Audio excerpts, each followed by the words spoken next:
been split into multiple parts. The Pit and the Pendulum, Edgar Allan Poe.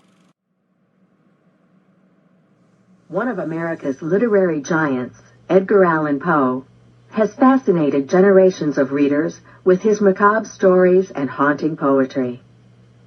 The two selections you are about to read, the short story, The Pit and the Pendulum, and the poem, The Lake, strongly demonstrate Poe's versatility and innovative writing style. Read along to discover what makes these among Poe's most accomplished and terrifying works. I was sick unto death with that long agony. And when they at length unbound me, and I was permitted to sit, I felt that my senses were leaving me. The sentence, the dread sentence of death, was the last of distinct accentuation which reached my ears. After that, the sound of the inquisitorial voices seemed merged in one dreamy indeterminate hum. It conveyed to my soul the idea of revolution, perhaps from its association in fancy with the burr of a mill wheel. This only for a brief period, for presently I heard no more. Yet, for a while, I saw, but with how terrible an exaggeration. I saw the lips of the black-robed judges. They appeared to me white, whiter than the sheet upon which I traced these words, and thin even to grotesqueness, thin with the intensity of their expression of firmness, of immovable resolution, of stern contempt of human torture. I saw that the decrees of what to me was fate were still issuing from those lips. I saw them writhe with a deadly locution. I saw them fashion the syllables of my name, and I shuddered because no sound succeeded. I saw, too, for a few moments of delirious horror, the soft and nearly imperceptible waving of the sable draperies which enwrapped the walls of the apartment. And then my vision fell upon the 7 tall candles upon the table. At first they wore the aspect of charity, and seemed white and slender angels who would save me. But then, all at once, there came a most deadly nausea over my spirit, and I felt every fiber in my frame thrill as if I had touched the wire of a galvanic battery, while the angel forms became meaningless specters, with heads of flame, and I saw that from them there would be no help. And then there stole into my fancy, like a rich musical note, the thought of what sweet rest there must be in the grave. The thought came gently and stealthily, and it seemed long before it attained full appreciation. But just as my spirit came at length properly to feel and entertain it, the figures of the judges vanished, as if magically, from before me. The tall candles sank into nothingness. Their flames went out utterly. The blackness of darkness supervened. All sensations appeared swallowed up in a mad rushing descent as of the soul into Hades. Then silence, and stillness, and night were the universe. I had swooned, but still will not say that all of consciousness was lost. What of it there remained I will not attempt to define, or even to describe, yet all was not lost. in the deepest slumber, no, in delirium, no, in a swoon, no, in death, no, even in the grave all is not lost. Else there is no immortality for man. Arousing from the most profound of slumbers, we break the gossamer web of some dream.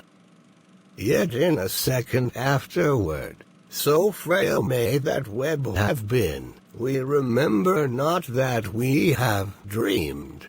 In the return to life from the swoon there are two stages.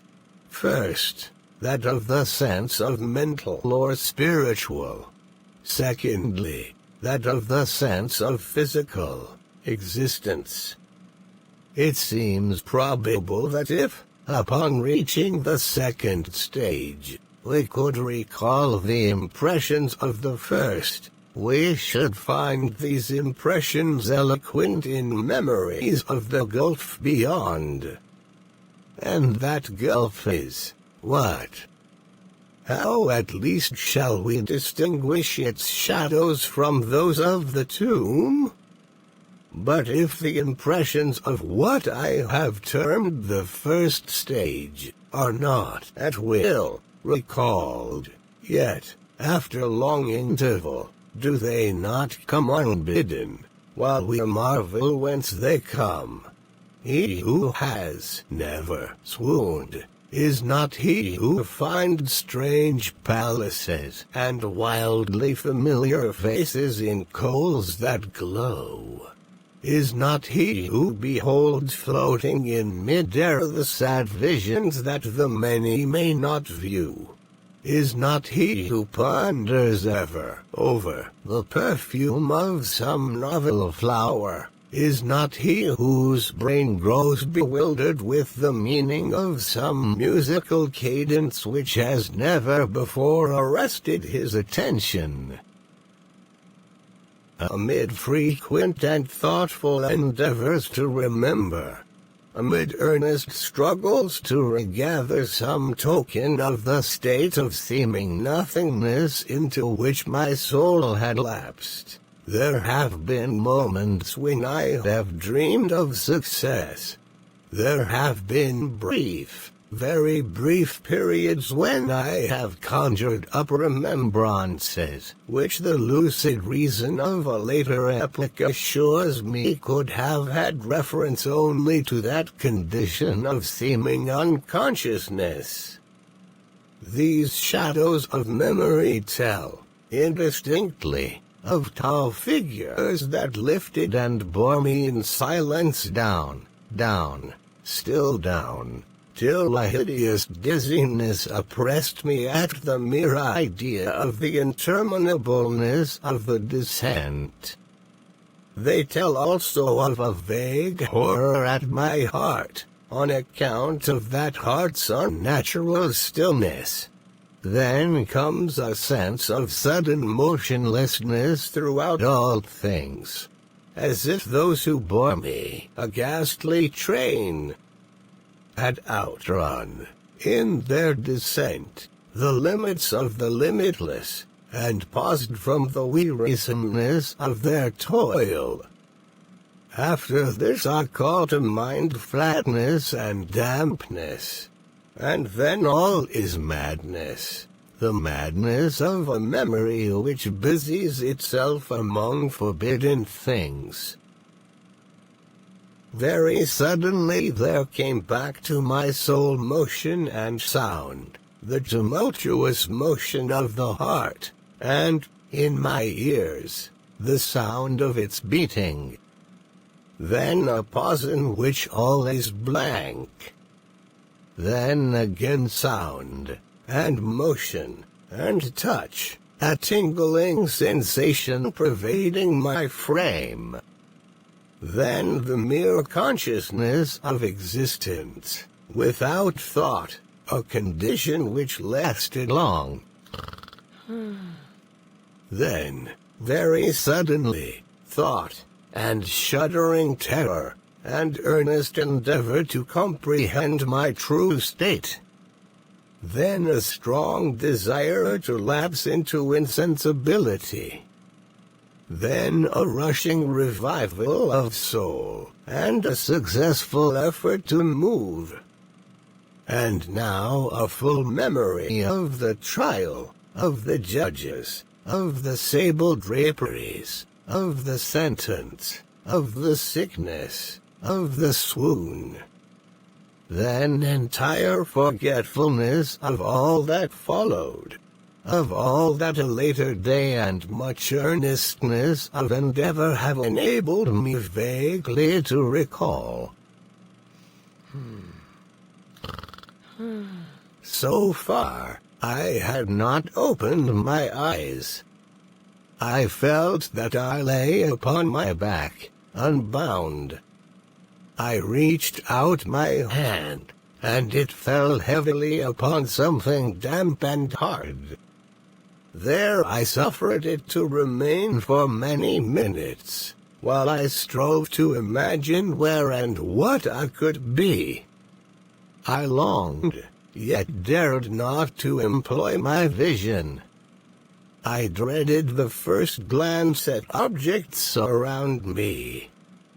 It was not that I feared to look upon things horrible, but that I grew aghast, lest there should be nothing to see. At length, with a wild desperation at heart, I quickly unclosed my eyes. My worst thoughts, then, were confirmed. The blackness of eternal night encompassed me. I struggled for breath. The intensity of the darkness seemed to oppress and stifle me. The atmosphere was intolerably close. I still lay quietly, and made effort to exercise my reason. I brought to mind the inquisitorial proceedings, and attempted from that point to deduce my real condition. The sentence had passed, and it appeared to me that a very long interval of time had since elapsed. Yet not for a moment did I suppose myself actually dead. Such a supposition, notwithstanding what we read in fiction, is altogether inconsistent with real existence. But where and in what state was I? The condemned to death, I knew, perished usually at the auto da fies, and one of these had been held on the very night of the day of my trial. Had I been remanded to my dungeon, to await the next sacrifice, which would not take place for many months? This I at once saw could not be. Victims had been in immediate demand. Moreover, my dungeon, as well as all the condemned cells at Toledo, had stone floors, and light was not altogether excluded. A fearful idea now suddenly drove the blood in torrents upon my heart, and for a brief period, I once more relapsed into insensibility. Upon recovering, I at once started to my feet, trembling convulsively in every fiber. I thrust my arms wildly above and around me in all directions. I felt nothing, yet dreaded to move a step, lest I should be impeded by the walls of a tomb. Perspiration burst from every pore, and stood in cold big beads upon my forehead. The agony of suspense grew at length intolerable, and I cautiously moved forward, with my arms extended, and my eyes straining from their sockets, in the hope of catching some faint ray of light. I proceeded for many paces, but still all was blackness and vacancy. I breathed more freely. It seemed evident that mine was not, at least, the most hideous of fates. And now, as I still continued to step cautiously onward, there came thronging upon my recollection 1,000 vague rumors of the horrors of Toledo.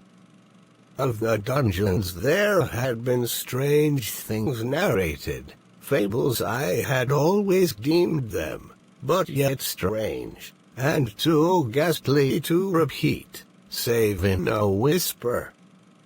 Was I left to perish of starvation in this subterranean world of darkness?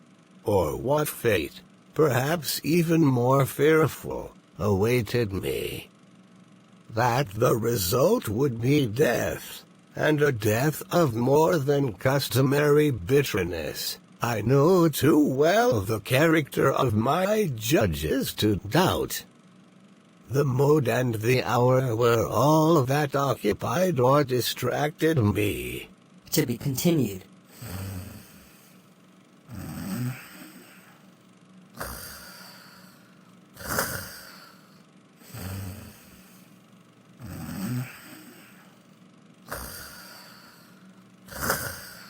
Check out Part 2.